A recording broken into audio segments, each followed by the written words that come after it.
All right, YouTube, Repo Man 64. Got a haircut. All right, so I found something. I actually found this last year, and I made a video on it last year. And it's kind of what started my YouTube was those 7 days. Um, Initially, it was when Jesus rose from the grave, they start counting those 40 days, and that's not true. That's not accurate. Jesus, when he rose from the grave, he spent the day um, with various people that saw him, but then you don't hear anything about him until he returns to Thomas in the upper room, those 7 days. There's always these 7 days. Well, I found another 7 days, and I want to show it to you. And Cool Cat, I believe, is going to do a video on the great eighth day. I'm going to show you an extra 7 days that I saw last year, but it didn't match anything. It didn't fit anywhere last year, but this year it does. And so I want to bring this to your attention to see if anyone else out there can help figure out what it might mean. I'm going to show you what I think it means, and this is just me thinking, but you might have another theory on what this 7 days that I found means, and I'm going to get to it right now. I'm going to build up to it as we go through. All right. Let's lay the groundwork for this. We know that in the 15th day of the 7th month, when you have gathered the fruit of the land, ye shall keep a feast unto the Lord 7 days. And on the first day shall be a Sabbath. So we know the first day of this feast has to be on a Sabbath. Now I know why the Jews did not use the first sliver of the moon. They could not, because it was nowhere near a Sabbath. The first sliver did not happen on a Sabbath. So that's why they started their year long before the first sliver of the moon happened, because they knew this law here, that they had to, for the Feast of Tabernacles, begin the Feast of Tabernacles on a Sabbath. So we have the 15th day of the 7th month, right? It is a Sabbath when it starts, and on the 8th day shall also be a Sabbath. So 8 days later is a Sabbath. So it starts on a Saturday, and it ends on a Saturday. So let's go in here. When did it begin? It began on Saturday, on the 30th. The great eighth day will be when? It will be on the 7th, October the 7th. It began at September the 30th. Or September the 30th, and it will end on September the 7th. The Enoch timeline that I use, beginning the year at the day of equal parts, just like Jesus said, are there not 12 hours in the day? And when I begin the year on March 17th, and I work through the whole year, everything just falls perfectly into place. Each month has 30 days except for the month. It's called a gate, and it's the changing of the season. There are 30, 30, and 31, so there's 91 days per season. And so we go forward throughout the year all the way to the end, and there is not one thing out of place when we do it that way. When is the Feast of Tabernacles begin? It begins here at nightfall on the 29th, just like the Hebrews or the Jews said it did. And on the 30th was the first day. And what's the great eighth day? It is October the 7th. Where are we at right now? We're on October the 2nd. And this is just me thinking, that there might be this 3-day warning. I don't know. But something huge would have to happen on the 4th, which would tell the world something terrible is happening, or it would tell the church, the bride, that the rapture is about to occur. Only those who are watching and dreaming of this moment will see where this is leading to. So let me get back to this.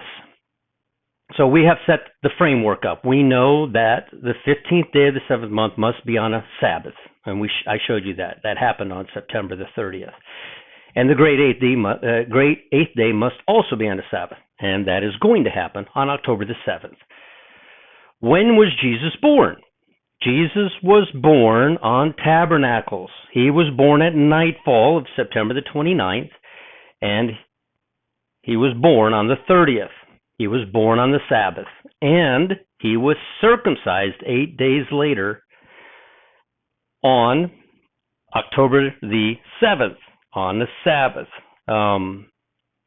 So we go to here, and I'll show you that. All right. Jesus is circumcised. Jesus is born here on Tabernacles. It says September 29th, 30th. And Jesus is named and circumcised on October the 7th. I have a little discussion going on in the email with Eclipse Symphony about whether or not Mary was allowed to be in there. I thought, and maybe she's right, and maybe I'm wrong, or maybe I'm right, and maybe she's wrong. I don't know. But I thought after 7 days of her performing that ceremony that she had to perform to be clean, that for the next and while she cannot have relations with her husband for a total of 40 days, that she was allowed to go into the temple where Jesus was circumcised. But that is just a working conversation that Eclipse Symphony and I are in the email, discussing that. Now, something I want to bring a notice here. For some reason, and I don't know why, Sister Sandy has added, and it might be an old timeline that she did. This might have been on here from an old timeline. I'm not sure where it came from. Excuse me. Tishri 30 is October the 14th. That is the day of the solar eclipse. Isn't it crazy that that's on there, since when you go to, and again, it might have been something to do with an old timeline that she had on there, but when you go to my old timeline here, and you come down here, I don't have it on here. I don't know if I had it on there in the past. I do see a little bit of whiteout right there. I might have had it on there in the past, and I don't know why I had it on there. October the 14th, and it might have been because I had found that extra 7 days, which I'm about to talk about. I'll show it to you.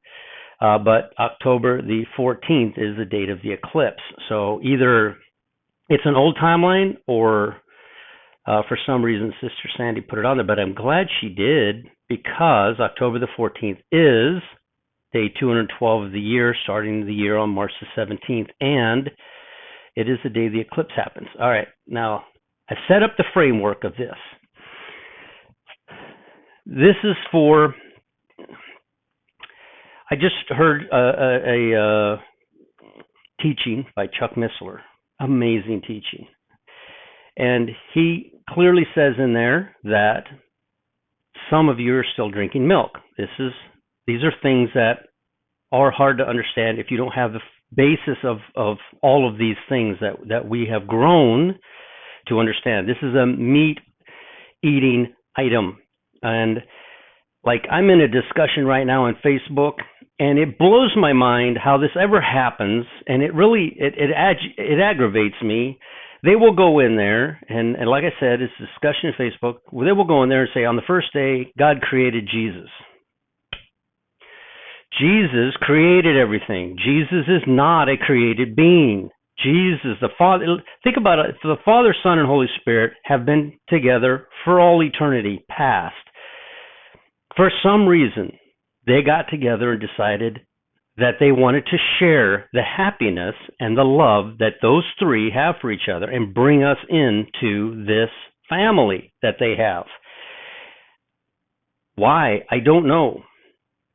I suppose it would be like a parent, it's two people very much in love, deciding to have a child or adopt a child, or bring another person into their loving household to share that with another person. I can't quite wrap my mind around that, but Jesus created everything. He is the creator. The Bible tells us that Jesus created everything. He did not. That's why it's so dangerous, I think, to make the statement that Jesus was born on September the 11th. He was not born on September the 11th. He was born on September the 29th at nightfall, becoming September the 30th. He was born on Tabernacles. He was not born on the first day of creation. It's good for somebody who is very well developed into the Bible to make that statement that September the 11th is when Jesus was physically born in this world into human flesh. Gets people running and thinking that Jesus is less than what he is. So I will never subscribe to the concept that Jesus was born on September the 11th, because September the 11th is the first day of creation. That's when God began creating. That's when Jesus began creating everything. Notice that he goes to the cross 14 days after our current new year. And notice that Jesus was born 14 days after the old head of the year, after the Feast of Trumpets.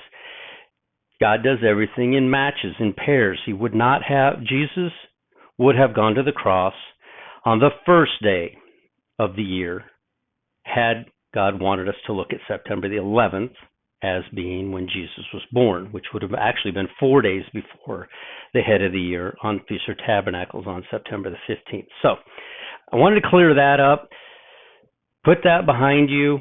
Jesus is not a created being. He is God Almighty, and these are things that when you're in this, you understand that you have to be careful in that thought process, because Jesus is God Almighty, and if you can't wrap your mind around that, the rest of this doesn't matter. All right, let me get back into this. Said my piece to that. Let's get started. Here's what I found, and I'm going to work through this. You have everything I just said. You got that in the back of your mind, everything I just said. Here we find in John 7:19, did not Moses give you the law? And yet none of you keepeth the law.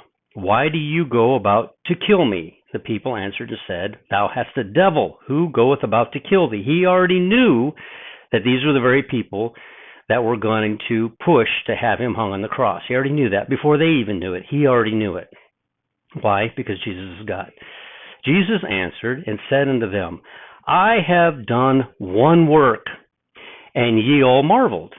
Moses therefore gave you circumcision, not because it is of Moses, but of the fathers. Who are the fathers? Father, Son, Holy Spirit. They are the fathers. Let us create man in our image. Father, Son, Holy Spirit. That's where the law came from. The law came from God. It did not come from Moses. God gave Moses the law. Moses gave it to us. And ye, on the Sabbath day, circumcise a man. Jesus is telling them that he was circumcised on this day, on the Sabbath day. He's telling us this right here. This is him he's speaking about. If a man on the Sabbath day receives circumcision, that the law of Moses should not be broken, are ye angry at me because I have made a man every whit whole on the Sabbath day? Judge not according to the appearance, but judge the righteous judgment. So, did you catch that? Did you see that little detail in there? Jesus was born, just like I said, on Feast of Tabernacles. He is the man that is circumcised, again, on the Sabbath. Now, wait a second. There is a law, very clear. You're to do no work on the Sabbath. But you must circumcise the boy on the 8th day. What do? You break the law or you break the law. You either break the law of the Sabbath and work on the Sabbath and circumcise that boy, or you don't circumcise that boy on the 8th day and you break the law of God about circumcision. I presented this to somebody who drinks milk. I said, there's a contradiction, is there not? What do you do with that? What do you do with that? I said, well, it's not contradictory. We're misunderstanding. There's no misunderstanding. It's very clear. This particular Jesus is talking about himself, and he is circumcised on the 8th day. It is a Sabbath. What do? Because you can't do any servile work on the Sabbath. He can't answer it. He can't answer that question. All right. So proud of myself for finding that, by the way. There's more. There's a lot more. Check this out. Now, this is the midst of the feast. When is the midst of the feast? Jesus, in the midst of the Feast of Tabernacles, goes up into the temple, and he taught. And the Jews marveled, saying, how knoweth this man letters, or the Bible? How does he, or the Torah? How does he know this stuff if he's never been, like, in seminary school? How does he know? Well, because he wrote it. He wrote it. And so, when are we here? This is the middle of the feast, right? This is not when it began on September the 30th. It is not when it ended on October the 7th. It is the middle. It is October the 4th. It's right in the middle. Not the 30th of September, not the 7th of October. It's right in the middle on October the 4th. What huge event do you think might happen to point the bride to say, hey, get ready, this is about to happen in the next 3 days? Or what huge event might occur to cover up the rapture that is about to occur? What could confuse the entire planet into not even missing a bunch of people? This has to be set up in advance. And again, remember, when you have a combination lock, you spin to the right, you spin to the left, you spin to the right, and you spin to the left. And if you miss one number somewhere, it doesn't match. This year, this matches. What event do we know of that is going to occur on October the 4th? What event that we don't know of that might occur on October the 4th, which would alert the bride to what is about to happen? All right, let me get back into this. All right, here in Luke, remember Luke is speaking predominantly, not completely, but predominantly to the church, to the bride. And here we have in Luke 4:18, the Spirit of the Lord is upon me, because he hath appointed me to preach the gospel to the poor.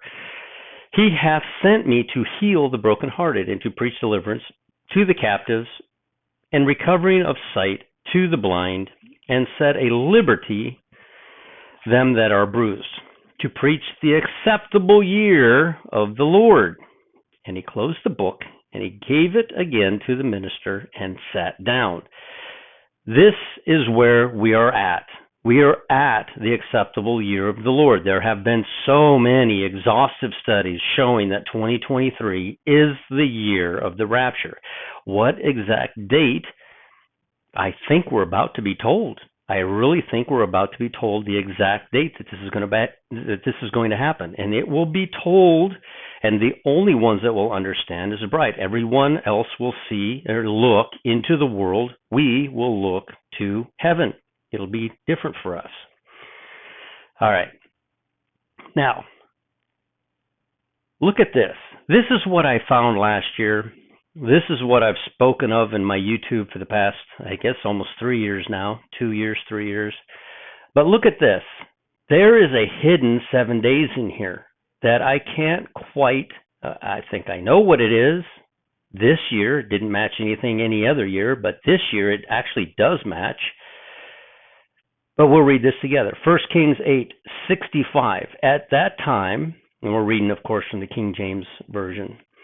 At that time, Solomon held a feast, and all Israel with him, a great congregation, from the entering in of Hamath unto the river of Egypt, before the Lord our God. 7 days and 7 days, even 14 days. This feast is supposed to be 7 days long, not 14. It's supposed to be 7. Why does Solomon keep this feast for an extra 7 days? And pay attention to this. On the 8th day, he sent the people away, and they blessed the king, and went into their tents, joyful and glad of heart, for all the goodness that the Lord hath done for David his servant, and for Israel his people. 7 days, we're in that 7 days right now. But on the 8th day, which is when? When is the 8th day? That's October the 7th. On October the 7th is the 8th day. But for some reason, there's this other 7 days. I'm not sure if that is pointing to a 7-year tribulation or a 7-day period where the saints go home. Every example I have in the Bible, and nobody can give me thus far, nobody has been able to give me any biblical proof that states that the saints will be here for the first 3.5. We know about the 2 witnesses, but the saints of the tribulation, are they going to be here? Remember, the 7-year tribulation is for the Jews. It's to change their hearts, to make them realize who the one that they pierced. They will look up and cry and realize the one they pierced. They are going through this 7 years for that purpose. This 7 years is for the Jewish people. Where does this great multitude that no man can count come in? Because the bride's gone. The bride's gone. Where does this other group come in? You find this in Revelation. You see the elders, the 24 elders, which represents all of the bride. They are a great, it doesn't say great, they are a group of people from every tongue, every nation, and every kindred. You can see that. I think it's Revelation 4, I think. But then you see this great multitude. They are also from every tribe and every nation, every kindred. They look the same. They are not the same. One group is gathered. You see that in 2 Thessalonians. One group is caught up, raptured. You see that in 1 Thessalonians. So we have this extra 7 days. But how do you assign it to anything? Why we worry about it? I mean, it only says it once, right? No, bam, it says it twice. 2 Corinthians 7:8. Also, at the same time, Solomon kept the feast 7 days, and all Israel with him, a very great congregation, from the entering into Hamath under the river Egypt. And in the 8th day, they made a solemn assembly, for they kept the dedication of the altar 7 days, and the feast 7 days. And on the 23rd day of the 7th month, that's the 23rd day of the 7th month. Let's take a look at that real quick. 23rd day of the 7th month, what happens? Right there. The 23rd day of the 7th month is the great 8th day. It's Tishri 23. It is the day Jesus is circumcised and named. It's the day they broke the law of the Sabbath to circumcise him and every other child that was born on September the 29th at nightfall, becoming September the 30th after nightfall. Becoming the Sabbath, and every child that was circumcised since the law was given to Moses, they have broken the law to circumcise. They had to, because which law was greater? It contradicts itself, does it not? But does it? Because something happens here. Something huge happens on October the 7th. Tishri 23. Now, if we count the extra 7 days, look where it brings us. It brings us to that October 14th date down there that doesn't show what it's there for. I don't know, again, if Sister Sandy had a glitch and she just added it, or if it was on one of my old timelines. Don't even know why it's there. But I'm just so glad it is, because that is the day of the eclipse. It happens on October the 14th. 7 days later. Now, we have this verse that we found that matches. It matches. We have Jesus going up halfway through. This is October the 4th. We see things happening on October the 4th. We have Jesus circumcised on the Sabbath. No servile work on the Sabbath, but Jesus is circumcised on the Sabbath on October the 7th. We have 7 days later. Remember, on the great 8th day, he sent them. They were glad. He sent them away into their tents. But he gives another 7 days, and that comes to October the 14th, where the where the eclipse is. That's pretty crazy. All right, let's see here. Yep. Let me keep on reading. So he on the 23rd day, on the 7th month, he sent the people away into their tents, glad and merry in heart, for the goodness that the Lord had showed unto David, and to Solomon, and to Israel, his people. Boom. I don't know how much clearer to make it. This verse here matches this. It didn't match any other year. I didn't know what the extra 7 days were from. I've seen this for quite some time, but I never knew how to apply it. Tony over at the Cataclysm, Tony Early, just made a video about these 7 days as well, and I'm expounding upon that. It's absolutely amazing that this is here and that we are having an eclipse exactly 7 days after the end of Tabernacles. Here's my thought. Let me go to this.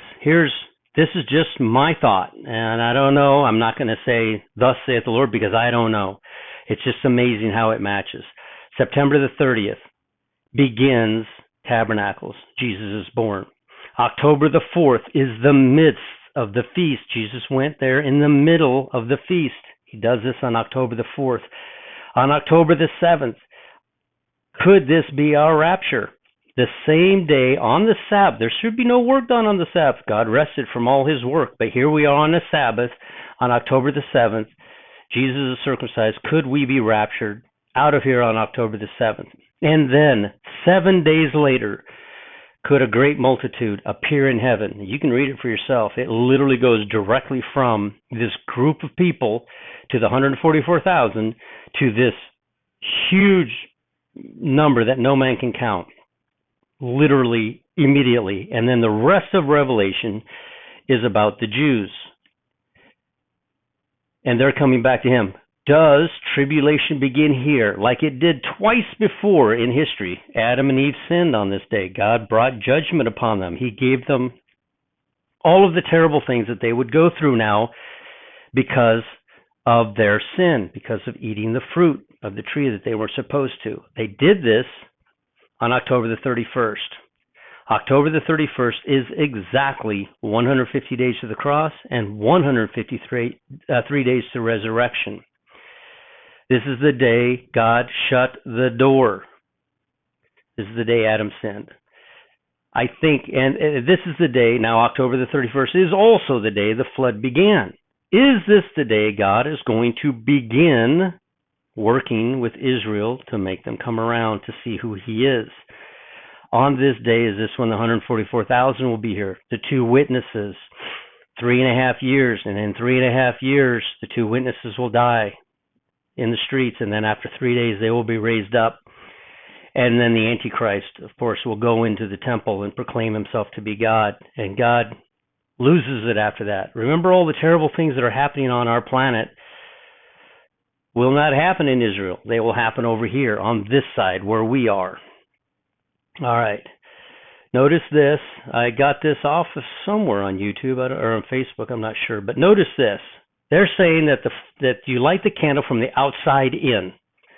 The center candle is Pentecost. Now they're going to light the candle from the outside in, beginning on the right, working their way to the left. The outside one is trumpets.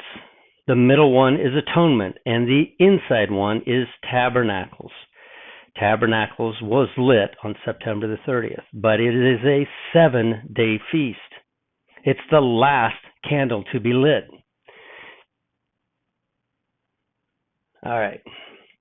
This is what I'm talking about when I say October the 4th, something huge is going to happen that only the bride will understand when it does. Could it be? There's a lot of activity going on in Damascus right now. Could it be? And so here's the way I see it playing out. Israel can't just strike Damascus and destroy them with a nuclear bomb. The entire planet will rise up against Israel. But in the image or the pictures that we see in the Bible, there's this guy that's going to come in, and he's going to boost Israel. The Antichrist is going to do wonders. He's going to calm everybody down. He's going to take control. Do you think that would happen if Israel was the one that just leveled Damascus? No. Here's what I think. I think that they are going to attempt to launch a nuclear weapon from Damascus, and it's going to fail. It's going to go straight up and come right back down and level Damascus. That would be the only way that Israel is not held liable for what happened. Even if, even if Israel were to drop a bomb and it turns out that they set off a nuclear bomb by mistake because it was under the ground or whatnot, that would still not fare well with Israel because they were the ones that initiated. They cannot have any blame whatsoever for what happens to Damascus. In my opinion, it's going to be Damascus or somebody in Damascus pushing that button, and this thing, God is going to spin it right back around and drop it right back on them. They did it to themselves. Israel did not do it to them. They did it to themselves, and there will be clear evidence that they did that to themselves. They are leveled because of an action they took. And, of course, Israel and the rest of us will say, God did that. God stopped that from happening. All right, let me get back into this picture. The burden, this is a heavy burden. You know what a burden is. It's heavy. It's a heavy burden. And the burden of Damascus, behold, Damascus is taken away from being a city, and it shall be a ruinous heap. It'll be destroyed. Is this what we're going to see? I don't know. I don't want to say, yeah, this has to be it, because I don't know. But wouldn't it be something if this is what we saw? Everyone else on the planet would be like, wouldn't understand what this meant. But to us, we would understand exactly what this meant. Now, when is it going to happen? I found this in Isaiah 17:14, and behold, at evening tide, which is at nightfall, trouble, and before the morning it is not. This is the portion of them that spoil us, and the lot of them that rob us. Isaiah 17, this is down at the bottom. They're still talking about Damascus, and it's telling us when it's going to happen. It's going to happen at nightfall in Israel, whatever time it is around the rest of the world when nightfall hits in Israel. And this event is going to take place, and we're going to know it. Is this going to take place at nightfall on the 3rd becoming the 4th, or on the 4th becoming the 5th? I don't know. I don't know. But I'm watching, because now, this year, all of the mechanisms are falling perfectly into place, which now, this year, align with everything because of the eclipse that we're seeing. It's exciting, honestly. Revelation 3. Where are we at? 12? Halfway through 12. So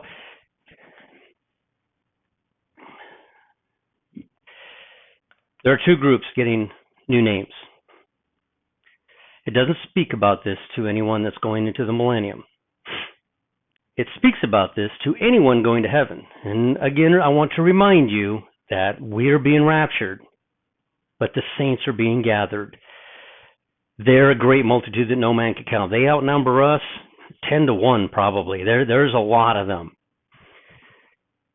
They will not carry a rod of iron. They will not be kings and priests. They will not have a crown. They will have palm branches. The Bible's specific on that in Revelation. They will not go wherever the groom goes, wherever Jesus goes. They will not receive mansions, but they will be on the outer court dwelling. It's still a beautiful. You're going to heaven. If you don't believe in anything I'm saying, and you think no man can know the day or the hour, and you're just throwing that Jewish idiom out there, which basically means the time we're in right now. You know, we're in that time right now. So, and you wind up finding yourself here. I pray it's only 7 days. I have a lot of friends and family that just don't believe in anything I'm doing here. And I just pray it's only 7 days. I don't see why it would need to be any longer, because I can tell you, for everybody that I've told, when you see me go, I would think it would take them, just like Elisha did when he saw Elijah go, it would take them seconds to drop to their knees. How long is God going to put somebody who, and I don't know, I don't want to say 100% for sure that it's not 3.5 years, because I don't know. Is it 5 months? Is it 7 days? Is it 30 days? Is it, I don't know. There's so many different scenarios. That'll be up to them to figure out. So this is the church of, I'm going to forget, Philadelphia. This is the church of Philadelphia. You'll find this in Revelation 3. I write upon him mine, and this is repeated 3 times in here, which is incredible. I will write upon him the name of my God, and the name of the city of my God, which is New Jerusalem, which cometh down out of heaven from my God, and I will write upon him my new name. He repeats the name 3 times. We are going to be given a brand new name. The Church of Philadelphia will. What other church is going to give a brand new name? The Church of Pergamum. I will give him a white stone, and in the stone a new name written, which no man knoweth. A lot of people will take that verse and use it for the bride. This church is not the bride. Pergamum is not the bride. The Church of Philadelphia is the bride. All right.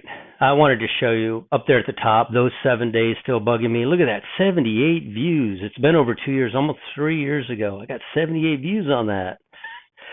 Those 7 days. There's always those 7 days.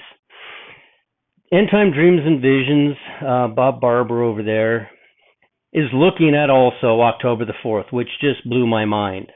That just blew my mind. Apparently they're doing some kind of a broadcast on that day, you know? And in his video one day earlier, he says we are going all the way to the last possible moment. And I agree with that. We are going to be here to the last possible second. We are going to be snatched out of imminent danger. We are not going to go through it, but we're going to be snatched out of here just in the nick of time. If he took us right now, why?